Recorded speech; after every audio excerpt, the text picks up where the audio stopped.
different country. Right now. The government took over and they're redoing the election, Trying correct? them from a couple of places, Here, treating them like lepers and most of us strongly agree. Donnie joins us.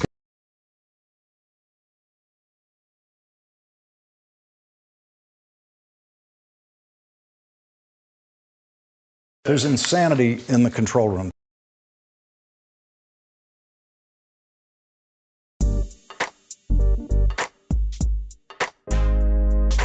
This is an island surrounded by water, big water, ocean water. Trust me, I'm like a smart person. I'm very consistent. I'm a very stable genius.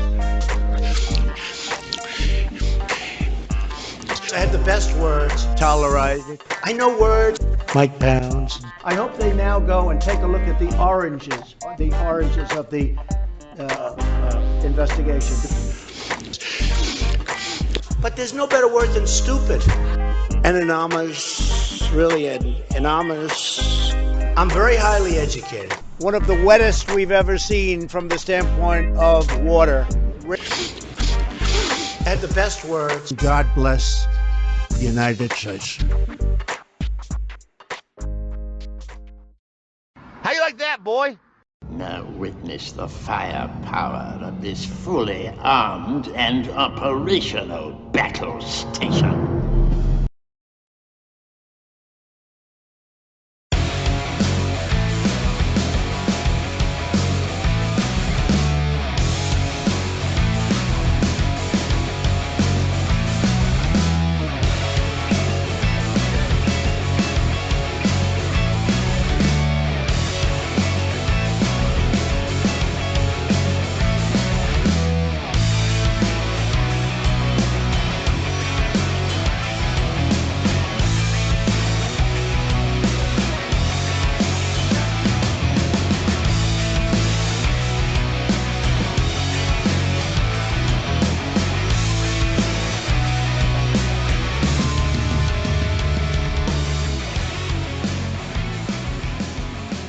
Around the nation, Waldorf Nation. Hey, everybody, welcome to the show.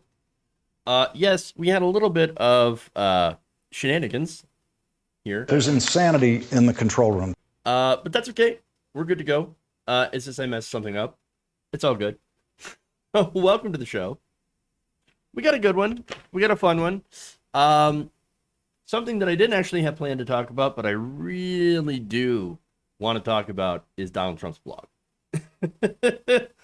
Especially since some of you seem to be like, you should talk about the blog. I will talk about the blog, but we have other stuff as well. We got Donald Trump's reinstatement. Yes, apparently Donald Trump reinstated in August. Interesting. I wonder how he's going to pull that one off. We are also going to talk about Representative Paul Gosar. Might be in a little bit of trouble. Might have been, planning something with the Proud Boys, at least according to an activist. And there's a nice little pride twist in there. We've got Tucker Carlson making, of course, inappropriate comparisons, as usual. We got Joe Biden doing the thing. He's calling out Joe Manchin and Kyrsten Sinema. Not by name. But nonetheless, fun. And then we have an MSNBC pundit who doesn't particularly like me criticizing Biden. What is going on here?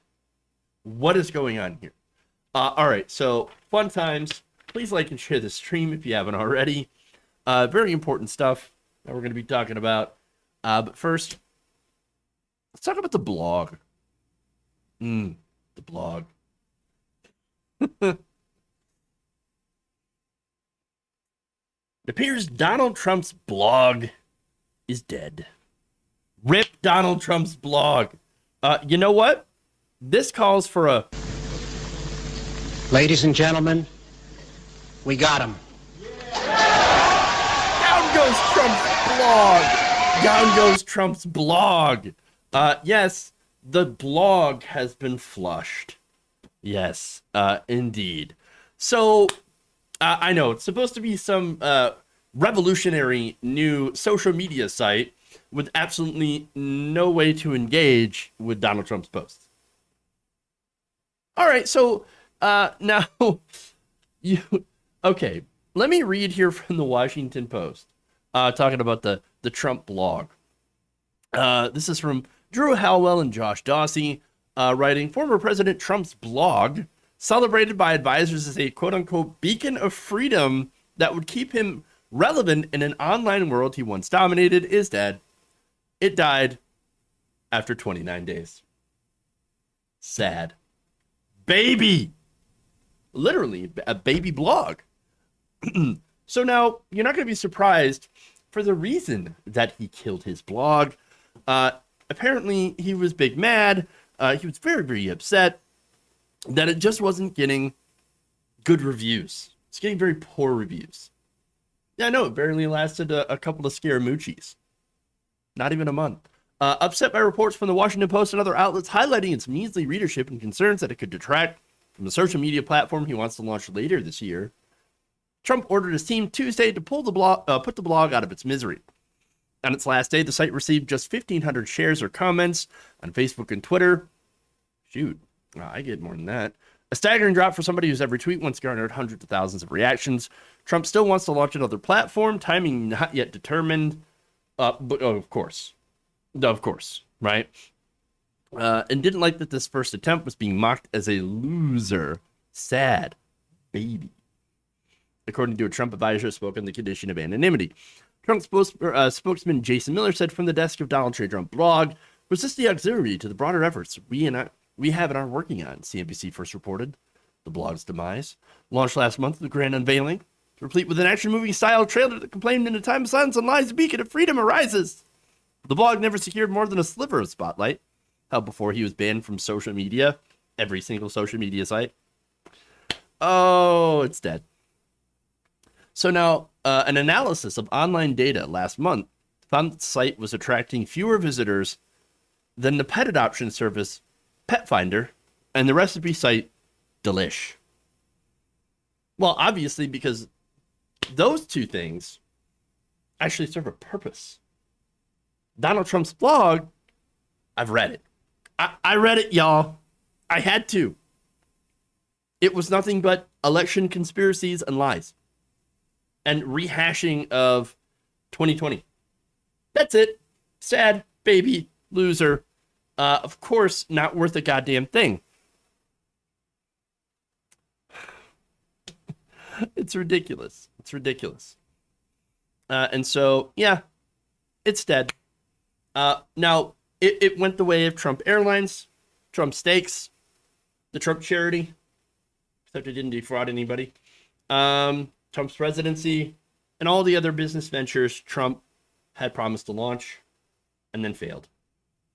Because, of course. So, there it is. Bye-bye blog. Bye-bye Trump's blog. And it kind of shows that his influence, of course, at least around the social media, is slipping. Awesome. Trump University is another good one. All right. So before I get to the other stories, I need to take a real quick break. I got something to do. I'll be back in a couple of minutes. Stay right here around the nation.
There are some whores in this house.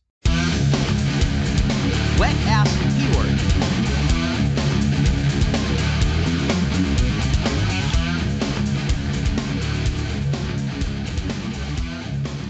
Hey everybody, welcome back to the show. Around the Nation right here, Waldorf Nation, Jeff Waldorf here. Alright, so I'm back. I'm sure y'all missed me. Alright, let's start out with the first story. Well, let's go to the news conspiracy.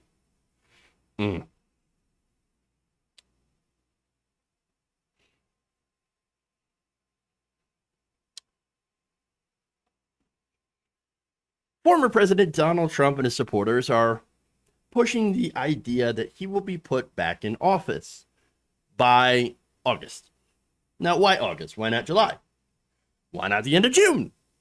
Okay, whatever. But apparently, August it is now. And it was earlier before. It was January 20th first. And then they kept pushing it back, and pushing it back. So you see what's going to happen. Okay? And so, now the thing is, the people that are pushing this conspiracy is Mike Pillow. Yes, that's MyPillow CEO Mike Lindell. I'm just going to call him Mike Pillow. We've got Sidney Powell, Michael Flynn, all these different people. By the way, Michael Flynn just got in trouble for calling for a Myanmar-style coup with Donald Trump being reinstated to his position at the barrel of a gun. So, wonderful. They're in favor of military juntas and not actual democracy or anything resembling it, even though they claim to, well, we're in favor of democracy. Of course we are. And we just don't think, we think democracy's stolen. The whole stop the steal thing, even though we're actually going to technically steal it. Oh, wonderful.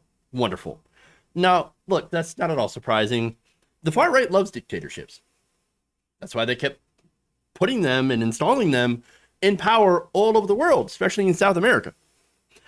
So now it's not a surprise either that they want one here, because they are no longer in charge and they're throwing the longest bitch fit cry fest in history. I mean, again, this bitch fit cry fest has been going on since the Civil War, essentially. Okay. But again, it's not just your normal conservative tantrum. All right. As Business Insider notes, the anticipation of Trump reinstatement on a certain date could spread further among the most dedicated Trump supporters. The calls to help overturn the 2020 election on January 6th, for example, gained steam through a pro-Trump bus tour by a fringe group and actually led to the insurrection at the Capitol. Now, Lindell, going back to Mike Pillow, has said August is when he would go to the Supreme Court to present evidence that he's acquired that would allegedly be so convincing to the entirety of the Supreme Court, once again usurping democracy, going to the court and all, that the Supreme Court justices would be forced to overturn the election. Insane. Okay, totally insane. Now, imagine, if you will, that you live in a world where that doesn't happen. Oh, right, we don't have to imagine because that's the real world. We already live in it. Again, this is not going to happen. There's not going to be any, Supreme Court rejection 9-0, of the election. That's fantasy land. All right. Maybe a few armed idiots will try to do something stupid, get themselves or others hurt. That would be unfortunate. But it wouldn't be a coup. Not going to happen. Donald Trump, more importantly, will not get reinstated. But that, of course, will not stop MAGA supporters from literally showing how undemocratic they actually are. In fact, they probably hate democratic governance simply for the fact that it has the word Democrat in it. Just say. Now, here is, I want to show you a report from somebody who's been covering Trump supporters on CNN. So this is a part of a report from Donnie O'Sullivan. Take a look.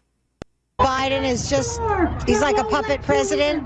The military is in charge. It's going to be like Myanmar. What's happening in Myanmar? The military is doing their own investigation, and at the right time, they're going to be restoring the republic with Trump as president. What's going on in Myanmar right now? The government took over and they're redoing the election, correct? That could possibly happen here, possibly. Would you like to see it happen? Absolutely. I would like to see it happen. Really? Yes. You know why? Because the election was stolen from us. Donnie joins us now. So I understand Michael Flynn appears to have made additional comments about this controversy. What's he now saying? That's right, Anderson. He is today saying that his words have been twisted somehow, that he is not actually calling for a coup. But look, I mean, you heard the comments there in that piece, and essentially this QAnon conference was devoted to overturning the results of the election. You heard Sidney Powell there talking about a potentially new inauguration day. And, you know, this talk of a coup is something that has been circulating for months now in the QAnon conspiracy theory world that both Powell and Flynn live in. And, you know, I spend a lot of time reading a lot of these pro-Trump forums, these QAnon forums online, and speaking to Trump supporters. And I will say of all the conspiracy theories we hear and all the different ideas, this talk from Americans about a coup, cheering on a coup and hoping for a coup in the United States is one of the most chilling things that I hear on the road. All right, so look, good reporting there. Obviously, isn't it amazing? There are literally people that are like, "Oh no, Myanmar coup, yeah, we're down for it." I'm sorry, what? I'm sorry, huh? Did you just say you wanted a military takeover of the United States? That's insanity, complete and utter insanity. And I remember going back to the poll. I believe it was yesterday that I talked about this, where 15% of Americans, I believe, said, no, American patriots have to be a storm. That's, I think that was 20% for the storm. We're going to sweep out all the elites and restore the real leaders. And this is all related. Complete and utter insanity. And again, all right. The other thing is just to be an ass. Minimar? Really? Minimar. No, these people. These fucking people. I can't handle it. Yeah, just like a Minimar, bruh. Oh my god. All right, anyway, nonsense point made. But anyway, as far as this talk goes, it's been going on for a long time. Again, I mentioned the Civil War. Yeah, this is Civil War stuff, where the same people literally try to create their own country. And since they lost, they've been trying to find a way to take over ours. They want to make it into a far-right, Christian conservative, pro-corporate, anti-LGBTQIA+, white ethno-state. That's it. That's why it boggles my mind that there are some on the left that say, "Oh no, we can ally. We can have a red-brown alliance."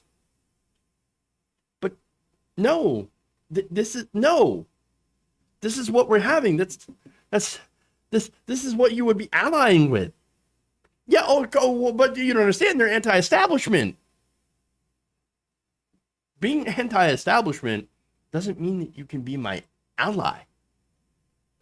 No, what we should have is an alliance with the multi-ethnic, multicolored working class. Okay? I'm sorry, but the real working class in this country is brown and black. Now, the upper and what's left of the middle class is overwhelmingly white. And I'm sorry, but if you're going to try to have a socialist working class movement that isn't intersectional, well, you're not really going to have a real socialist movement. I'm just saying. If white upper middle class and middle class people want to join in and be allies, well, wonderful, great. But the real power behind an actual socialist movement is going to be driven by brown and black people, the ones that are stuck at minimum wage jobs, that are, living in poverty as a result of racist systems put in by the establishment. Okay. And again, the reason I bring up the socialist movement on the left is because This is what the right is doing. That's their movement. That's what they're trying to do. A white-centric violent coup with, to put in an alleged dipshit billionaire, not alleged dipshit, but just dipshit alleged billionaire at the center, which is backed by Proud Boys, Boogaloo, white nationalists, KKK, and QAnon, who literally want to start a race war in the United States versus, again, what I advocate for, a real working class movement that includes all workers led by black and brown voices. That's it. That's it. I, for one, not in favor of working with fascists. Because at the end of the day, you look at the ultimate goal of fascists, I want no part of that. None.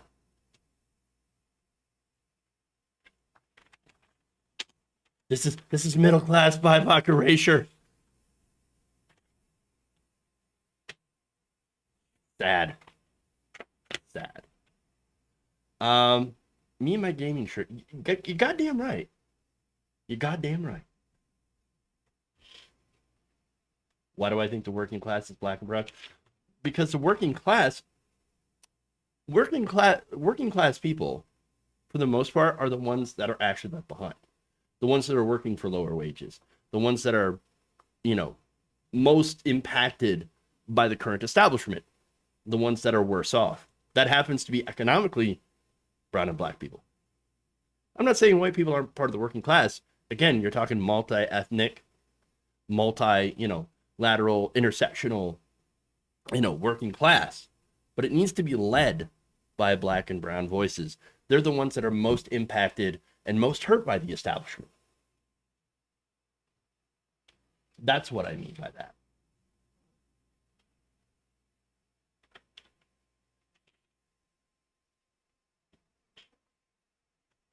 All right. Working poor, working class, we're all working people, No, it's not a Resident Evil shirt. All right. Anyway, let's move on. It's Dark Souls. Come on.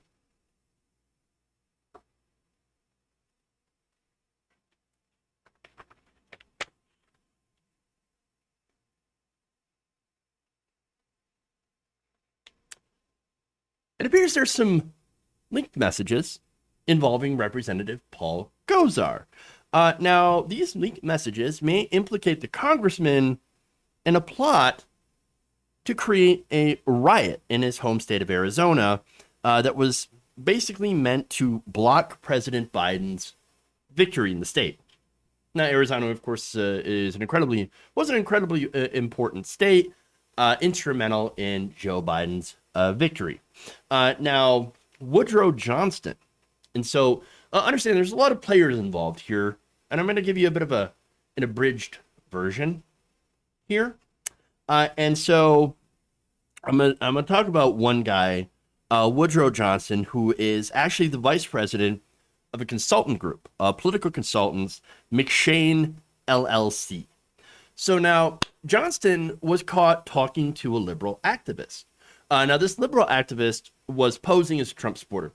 So this person's like, oh, yeah, rah, Trump, yeah, MAGA, MAGA 2020. And so this person gets into this group and gets into all their different, Telegram, conversations, and then links those messages to the Washington Post, which is fantastic. So now, this undercover activist, which, by the way, it's Pride Month. This activist is transgender. So, just kind of a nice little bonus on this. Liberal transgender activist outing the Proud Boys and possibly Paul Gosar in process. It's so sweet. Wonderful. So now, anyway, let me give you some of the details, right?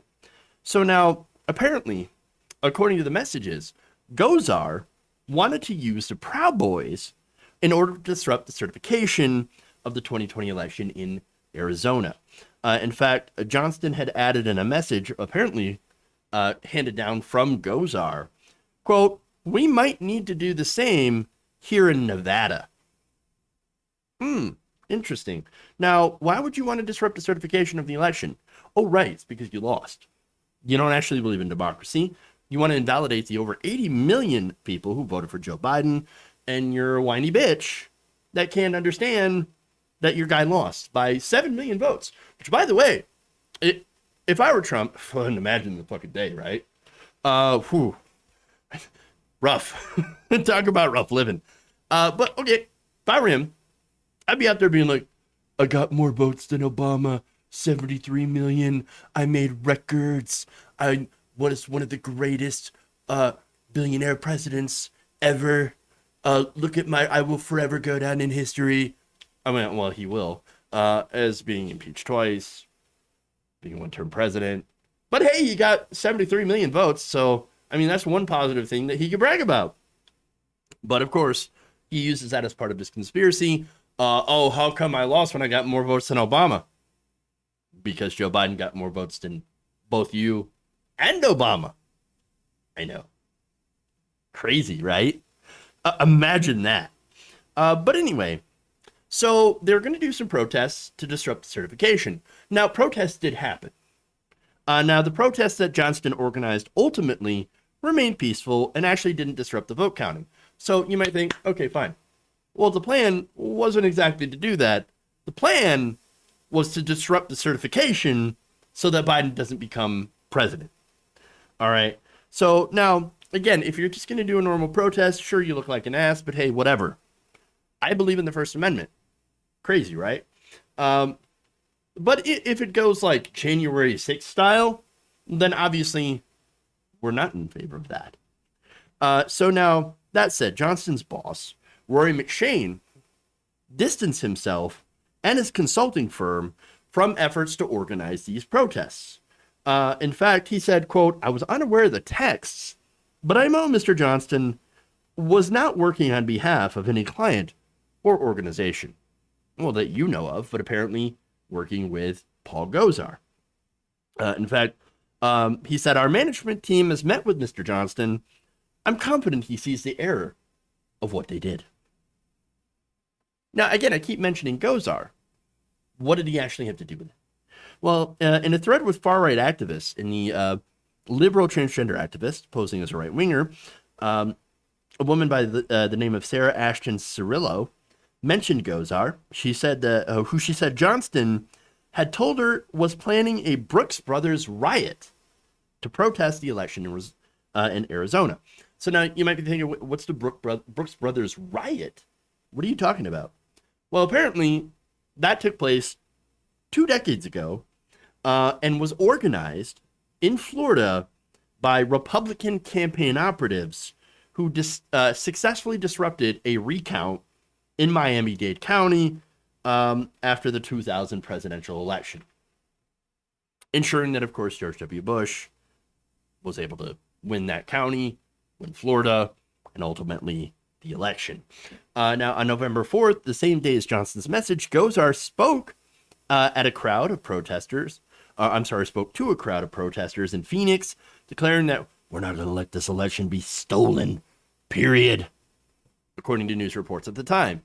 Now, that's the same kind of rhetoric as Donald Trump, Rudy Giuliani, that inspired the January 6th insurrection. So now he did that, and now his office is like, whoa, he didn't actually do anything. No, he didn't go and plan this with the Proud Boys. Well, what are you talking about? Gosar Chief of Staff, Mr. Van Fleen, said the congressman did not speak to Johnston about a protest. He did speak highly of Johnston's boss. Rory McShane is an incredibly effective strategist.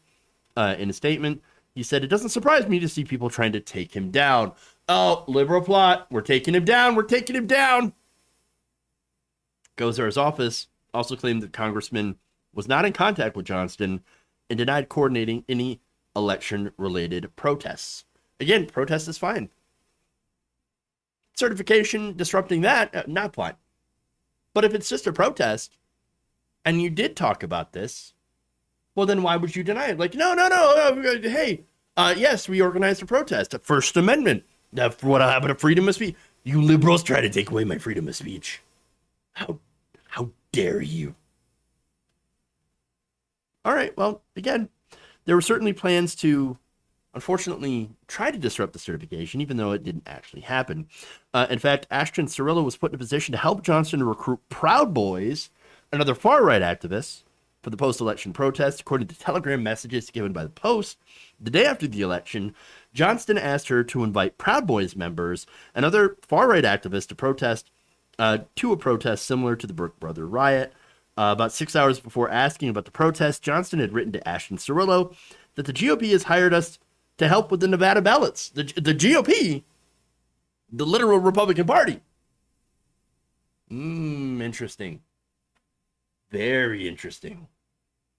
Johnston and McShane had been working with McDonald and other Republican leaders out of a rented room in the Venetian casino, according to people familiar with the work. In a separate conversation with Proud Boy Matt Yankley, had talked about a need to step up efforts in the coming election cycle, saying that we've got to get an early jump on 2022. The real war is just beginning. To which, of course, the activist had encouraged him by saying, we win elections by embracing who we are and letting the voters decide. And, of course, who Yankley is a Proud Boy. So Yankley had claimed in an interview that heads of the state party had asked him for help. Conveniently, though, nobody can seem to contact Yankley now. Interesting. Very interesting. Now, the state GOP also refused to comment to the Post about these leaked messages. So that is a very interesting story here. A lot of different players involved. But I would think that maybe that warrants a little bit of a look into what Paul Gosar was telling people, who he's having conversations with, and what he might have been planning, you know? Again, if you were planning on it being peaceful, well, then that shouldn't be a problem. Again, peaceful protest is protected here in America by the First Amendment. But if it's not peaceful, well, then you got a problem. And not only that, but reaching out to people like the Proud Boys, white nationalist groups who have employed violence in the past, well, again, problematic. And if you're caught, if you're caught with them, well, that's going to be a problem, as I said. And people are going to want to know about what you're talking about. Maybe Congress should look into Gosar. I mean, again, this is the guy that's so crazy, so pro-Trump, that his entire family said, maybe you shouldn't vote for him. So if he was planning to, disrupt any certifications, it'd be nice to know. It'd be nice to find out. We'll see what happens.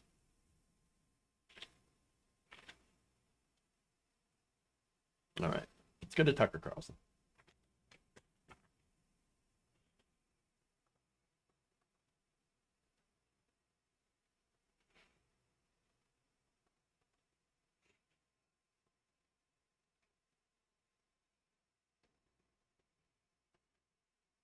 Fox News host Tucker Carlson last night railed against protecting workers and customers when it comes to, of course, having employees be vaccinated.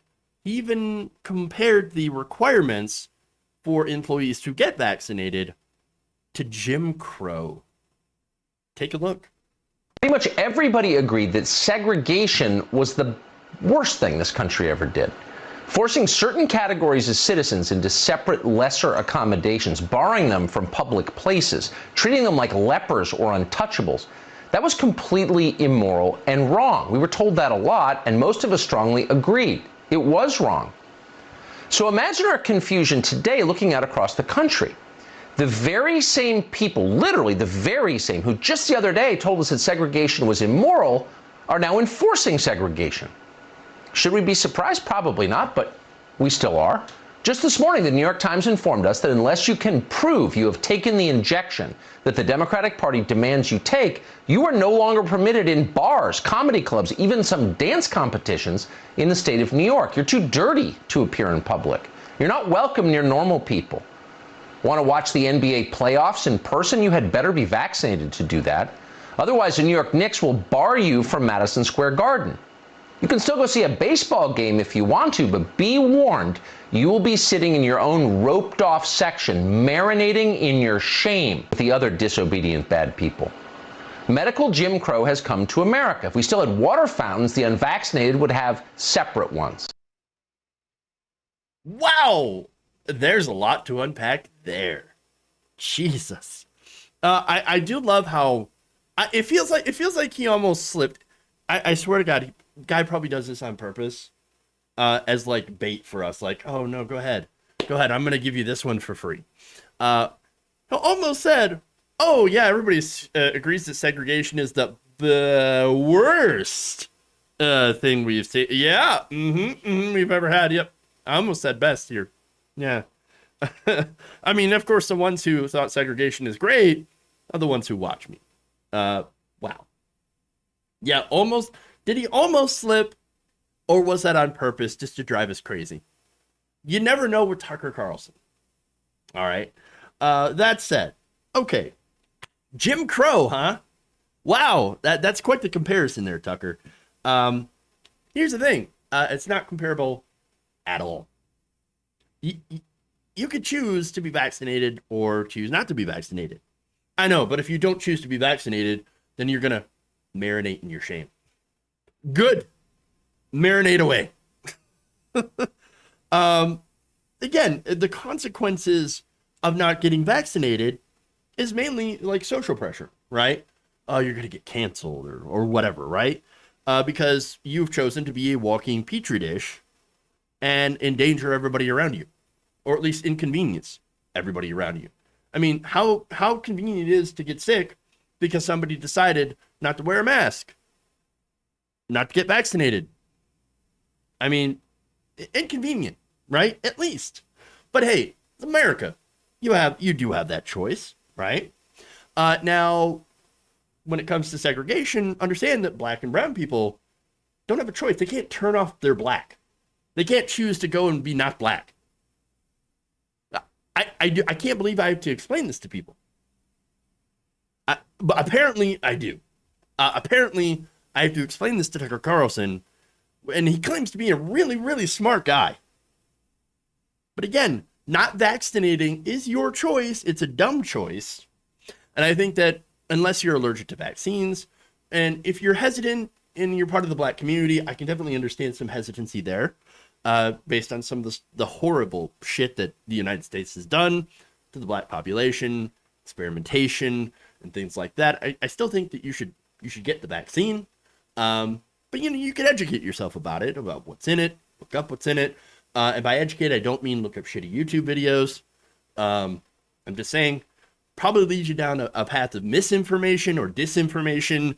Don't go there, but like actually go and read the actual ingredients in it. You'll find it's like mostly the mRNA thing, as well as polyethylene glycol, which is basically laxative, salt, and some other things. Yeah. So make sure, not to fall down a misinformation hole, but to look up the actual facts about this from reputable sources, CDC, for example, and other factual outlets. Just saying. Okay. And again, I understand hesitancy, but please go get vaccinated. You know why? Because you're protecting yourself. And when businesses, of course, mandate this, they're protecting their customers, they're protecting their vendors, they're protecting their employees, they're protecting everyone. I mean, why would you not want to do that? Look, and understand that, like, personally, I don't like needles. I have white coat syndrome. I don't like doctors. I don't like going to the doctor. I don't like being poked and prodded. But hey, look, and by the way, all the doctors, nurses, whatever in the audience, I love you. I know you're doing your job. I don't begrudge that at all. I'm just not a fan of receiving shots. I don't like it, but I did it. I still did it, and you should all do it. I did my part. You know why? Because I'm part of a community, a society, if you will. And in society, we're actually supposed to act in ways that are not destructive to the rest of society. And maybe, I don't know, since we get a benefit from living in a society, perhaps we should protect that society.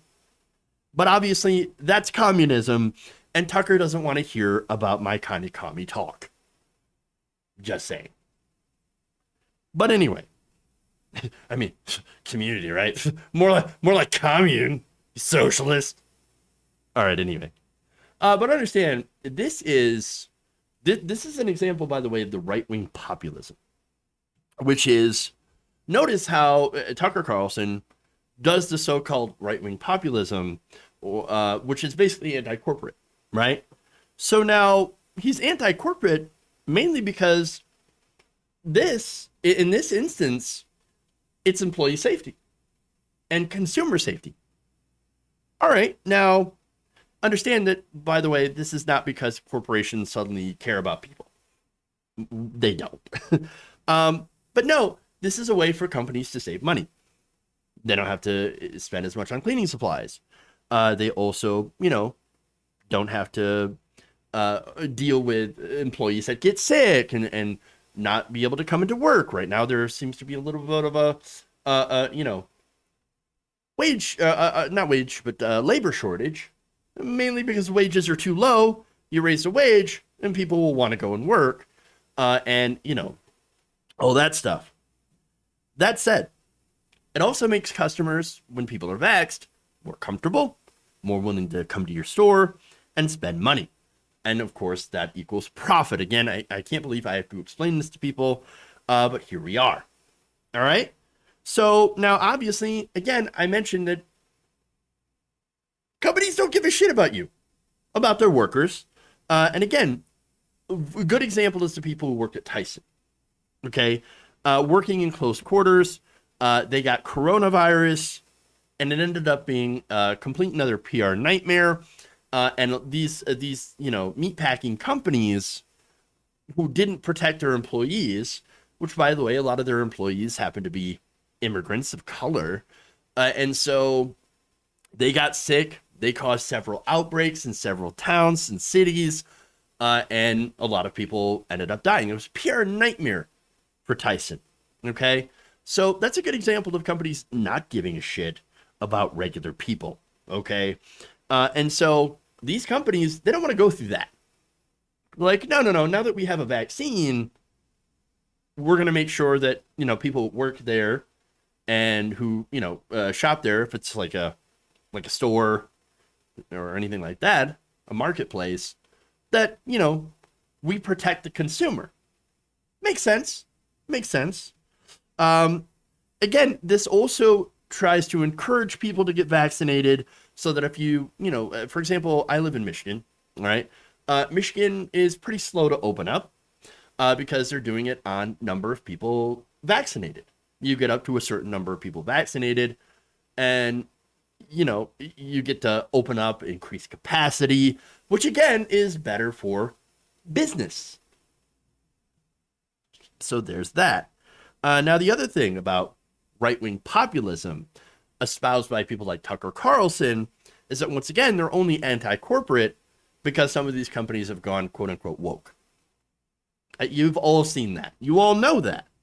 Now, when companies, it's total disingenuous bullshit, by the way, because when companies were crushing workers and, but we're still on their side and not pandering to the LGBT community, to black people, saying BLM or any of that stuff.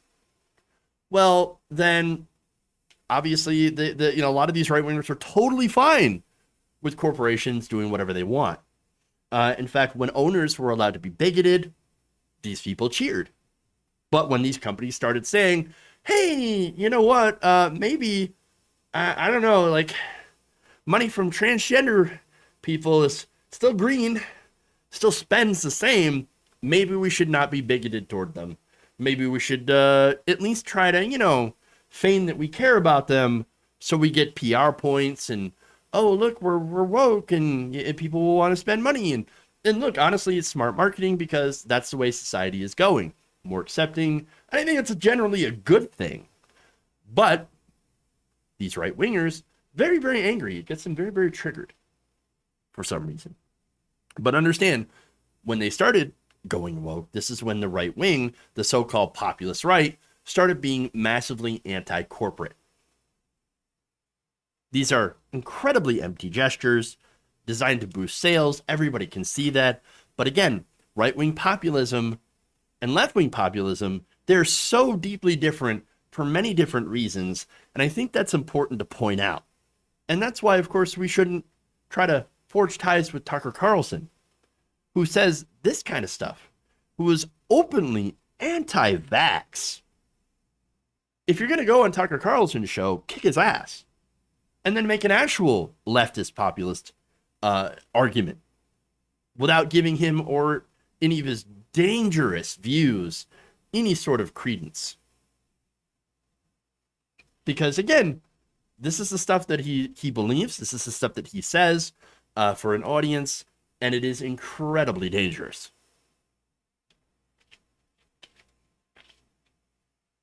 All right. Anyway. Let's go to Joe Biden. Switch gears.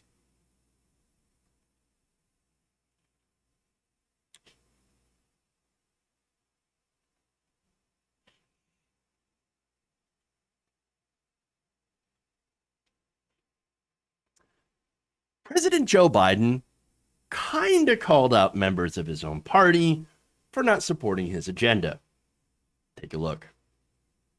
As for the act of voting itself, I urge voting rights groups in this country to begin to redouble their efforts now to register and educate voters. And in June should be a month of action on Capitol Hill.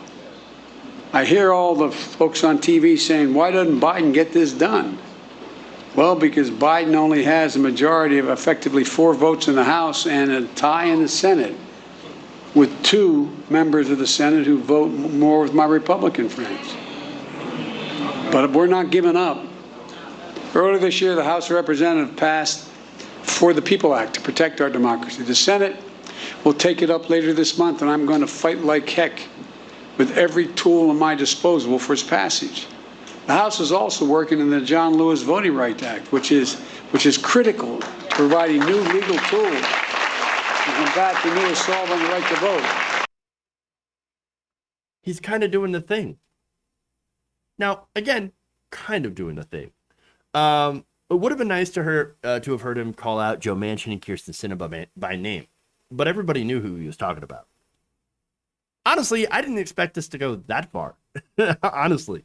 But that said, there's a reason for this. It's because Joe Manchin and Kyrsten Sinema are in the way of Biden actually doing things. And I got news for you. You don't run to become president to do absolutely nothing. I mean, unless you're Donald Trump, honestly. Biden appears to want his name attached to things. It turns out that, look, and it was the same way with Obama, these politicians want a legacy. And that's really all it is. A legacy. Now, the thing is, for Biden's legacy, he obviously doesn't want to do the things that we wanted to do. For example, Medicare for all. Doesn't want to do that. Cancel his student loan debt, which he could easily do. He has the capability of doing some pretty important things. He could, of course, end the scheduling of marijuana, take it off the Schedule 1 list and legalize it across the country.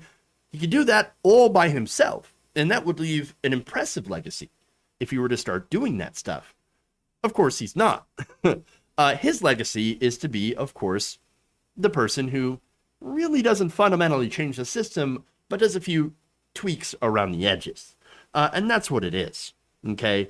But that's not to say that he's doing nothing, that he doesn't plan to do anything. There's the American Families Plan, of course, that does some pretty significant things to reduce poverty. Stuff like that helps. There's $4 trillion in infrastructure, which we badly need in this country, enhancing voting rights. Those are not bad things. Those are good things. And so it is something. It is not fundamental change. He is not going to change the country into a socialist, he's not going to lead a socialist revolution. We're still going to be fundamentally capitalist. Yes, he and the Democrats are still going to take corporate money. We're not going to eliminate insurance companies. We're not going to basically, they're not going to piss off their donors, okay? But he's going to do something that's going to appear to be big. Oh, if I did $4 trillion in infrastructure and I fought COVID. Legacy insured. And that's what it is, honestly. But here's the thing about that. Joe Manchin was threatening to get in the way of that legacy. And for what? Well, the outdated notion of bipartisanship. Yeah, I know, right? And again, this is something that Biden had openly touted as well. Oh, bipartisanship. We need bipartisanship. Oh my God, we love bipartisanship. But here's the thing. Republicans don't want to work with you. They don't care about your legacy. They don't care about what they want, about what you want. What they want is to make sure that you do nothing. Absolutely nothing to better the lives of any Americans. Again, January 6th Commission, one of the easiest things that you could do, because literally people attacked the Capitol. They went into the Capitol building. Republicans blocked that. Now, there's a way that you can go around Republicans, which is to blow up the filibuster. But of course, what you have to do is, of course, get through Joe Manchin and Kyrsten Sinema. So now you had this. You had Biden call them out kind of by name, but the backlash, understand, the backlash has been incredibly severe, even for this little bit of a call out. In fact, recently I was reading an article earlier from, I believe it's in Salon, Amanda Marcotte. It's like, oh my God, Biden's pulling out the stick when it should be the carrot. You cannot shame the beloved Joe Manchin. And so Biden, unfortunately, has reversed course. It's praising Joe Manchin and Kyrsten Sinema. And so understand that, though, this is an example of how the media can't help but fawn over these people, these supposed centrist Democrats, which, of course, there's nothing centrist about them. No, they're right-wing, they're conservative, and they are blocking, literally blocking your legacy. If that's all you care about is getting your name attached to something, and getting something passed, and Republicans aren't going to do it, well, then you have to do something to Joe Biden or to Joe Manchin. You have to pressure him somehow. But if you try just a little bit, establishment media jumps down your throat. And so this is an example of how media, corporate media, establishment media really drives these narratives and gets Democrats to back down. Originally, I was going to give Joe Biden a little bit of credit, tepid as it was, but now you get no credit, no cookies for you. All right. I said yesterday in a segment where if you're going to go after Joe Manchin, go after his money. Go after the funding from the DNC. That's one way, hit his reelection fund. Okay. That's one way that you get Joe Manchin on board. I don't know if he's going to go that far. I don't think he's going to go that far. That's unfortunate because, as I laid out yesterday, if he doesn't do anything about the Manchin and Sinema problem, well, then we're not going to get anything done, and the Democrats will lose control of Congress. 100%. So, hey, you know what? If you actually want to win, you might want to do something about Joe Manchin, and you are going the absolute wrong direction.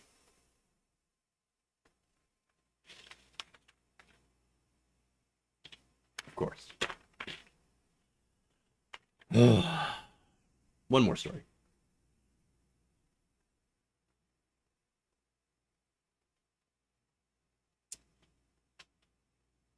I'm not stepping out on the lines. I'll get her here and I'll talk to her about that. I'll get her here on the show again. Comfy shirt. I see you. She did apologize for filibustering me on my own show. You know that. If you watched that episode, you know what happened. But I was happy to let her filibuster. All right. Anyway. No, it's not about shaming Joe Manchin. Understand, Zippy. Like, you have to go after his money. His money. The re-election fund. That's where you hit him. I know, we love it. I do. Anna's great. Anna's fantastic.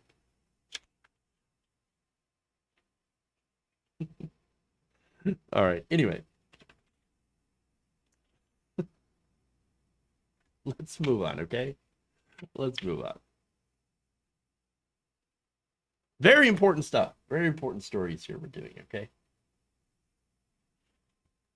Okay.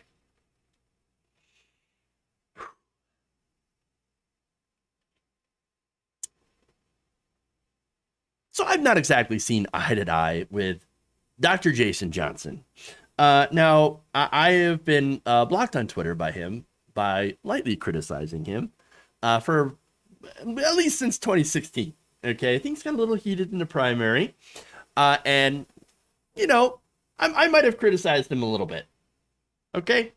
However, he did make a fairly decent point about race relations in this country and had criticized Joe Biden on part of his speech. Now, this, of course, involves Biden's remarks involving the Tulsa race massacre, which, 100 years old.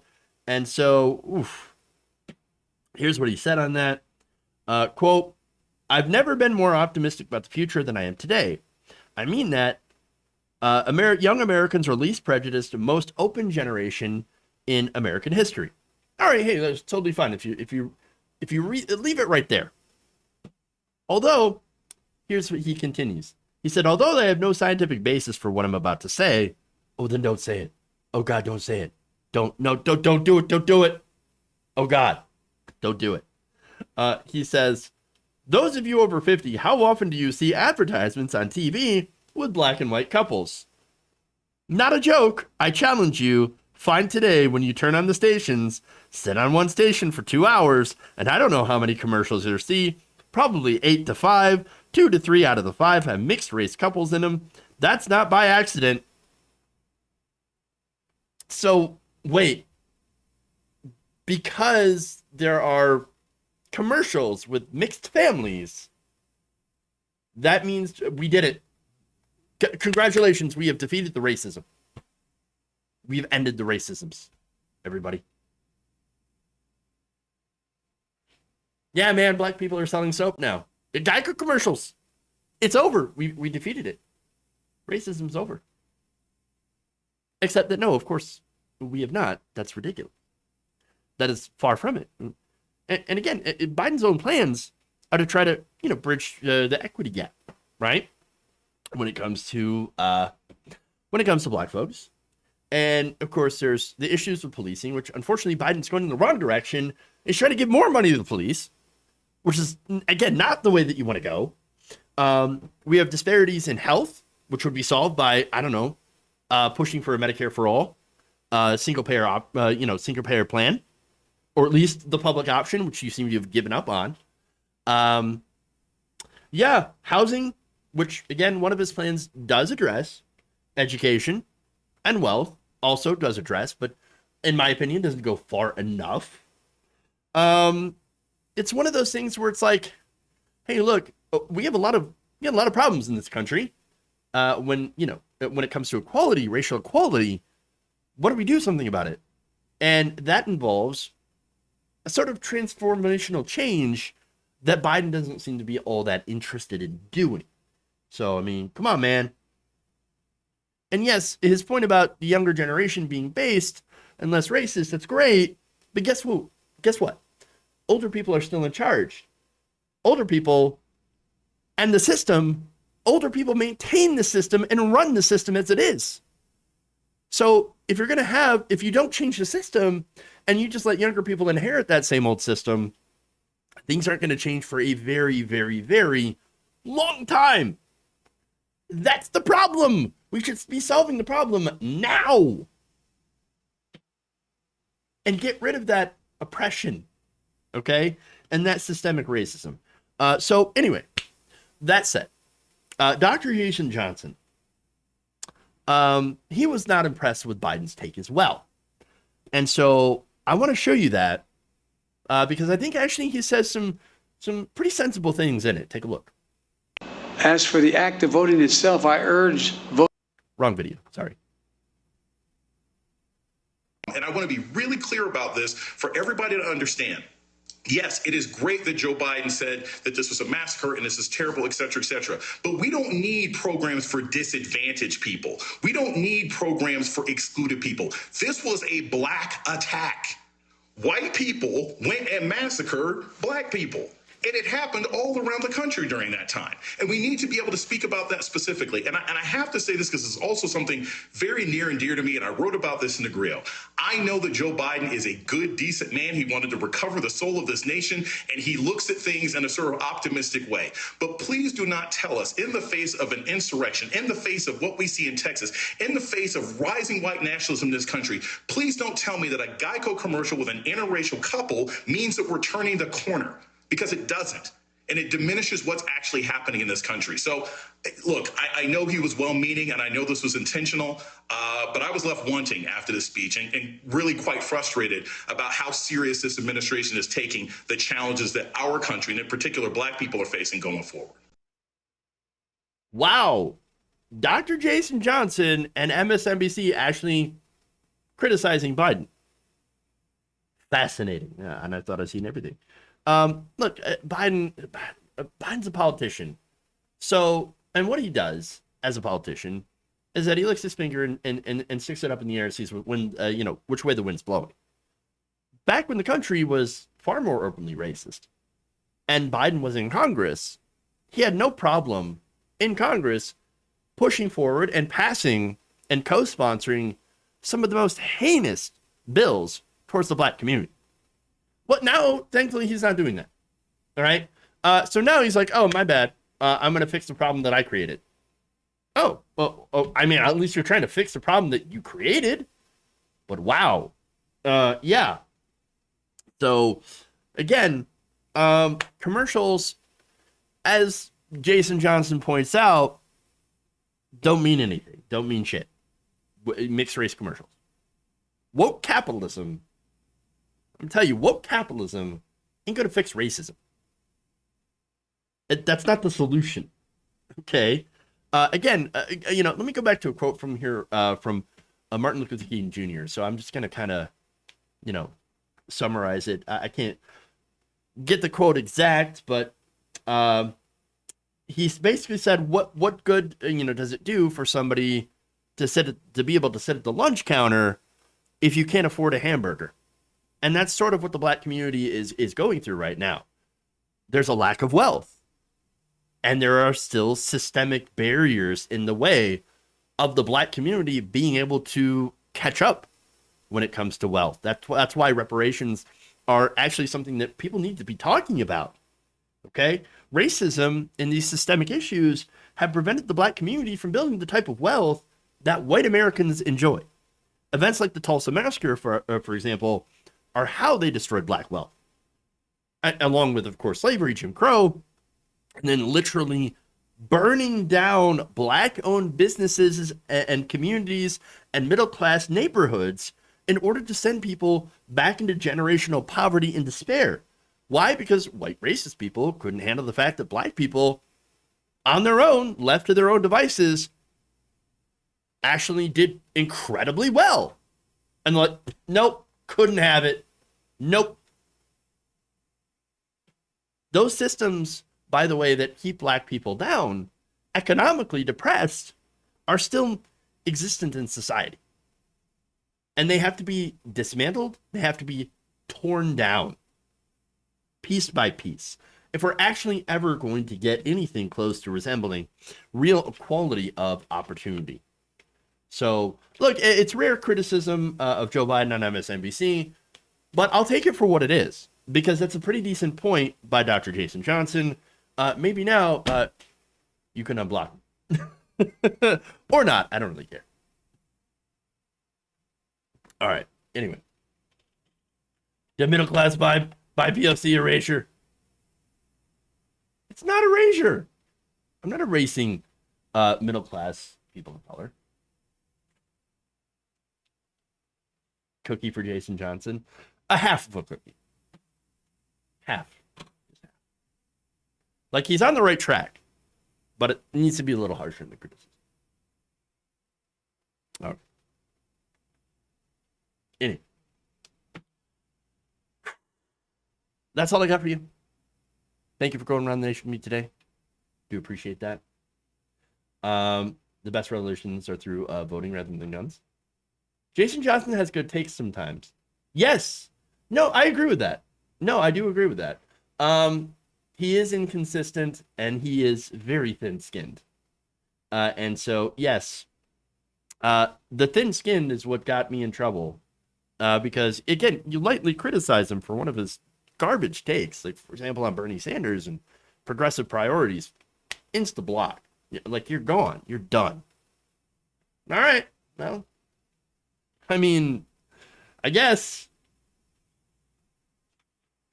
he's kind of a weird guy, but again, once in a while, I can criticize some. You know, it's funny because I can criticize people for bad takes, and then praise them for good takes, and it's not personal for me. I understand too. I don't know Dr. Jason Johnson. I don't even care, but like, you know, the people online take things so seriously, so personally. Like, the people that I criticize in this show, I honestly, I don't care about them personally. I'm not attacking them personally, but I am going after their just horrific garbage takes. Because those takes deserve to be called out. And by the way, if I make a garbage take, I'm not going to take it personal if you call me out for it. It is what it is. It is what it is. All right, anyway. Thank you for that. Johnson was a regular on MSNBC. He disappeared for a while after his stupid attacks. Yeah, but you know who's back on MSNBC? I mean, at least as a guest? Chris Matthews. I'm not happy. I'm not happy. No, all right, anyway.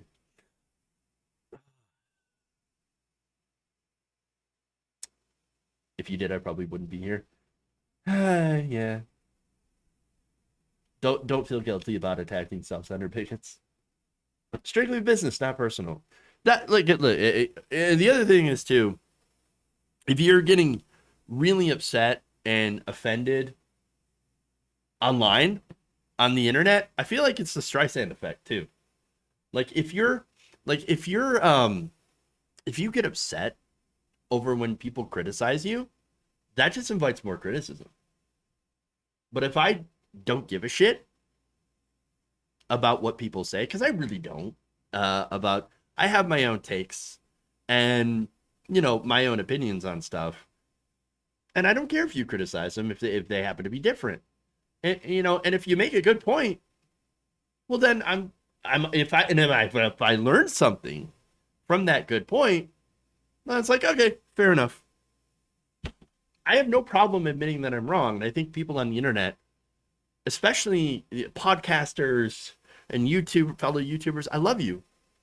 But like, you can't, I guess the people who can't learn from a mistake and become better, I feel like those people are not exactly, the ones who can't handle criticism are not being honest with you. Let me just say that. Chris Matthews, I thought he said something about Bernie Sanders wanting to hang people in Central Park. You know? I think that might have had something to do with it. I don't know. It was a super bad take from Chris Matthews. And I criticized him for it. But I don't remember. It was so long ago. Jesus. Never apologize for opinions. True. Fartlow can prove it. Well, you know, it's the Fartlow effect. I forgot. True. Yeah, I'm doing the Michigan goodbye. It's I can't shut up. All right, anyway, I'm gonna go before I'm here all day. Thank you. Like and share. Oh, you know what? I forgot super chats. Jesus, y'all are incredibly kind. Biden does not call out Mansion Cinema. Lost all all the confidence, the little I had.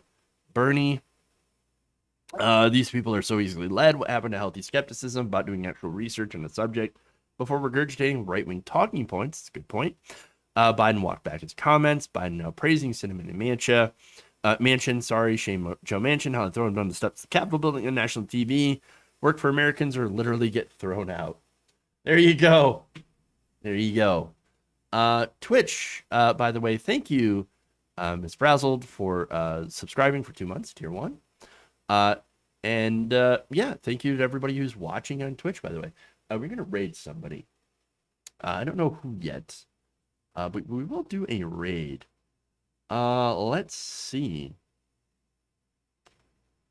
Should we raid? Shoot. We'll raid the Antifada. Why not? So we'll raid some communists. We'll do that. So get ready. Get ready for that. And please, again, like before you leave. Thank you very much, all of you. And yeah, love you all. And remember, change begins with you. Good night, nation. See you later. There's insanity in the control room.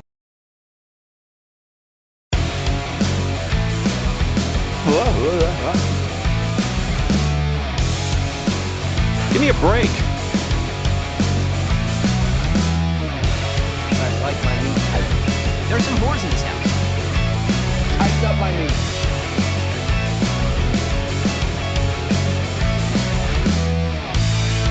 Dumps. Big, massive dumps.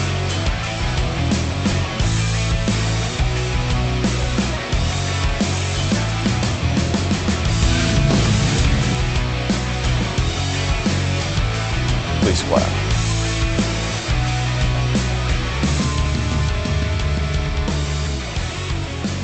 They're kicking me out the door. They're kicking me out the door.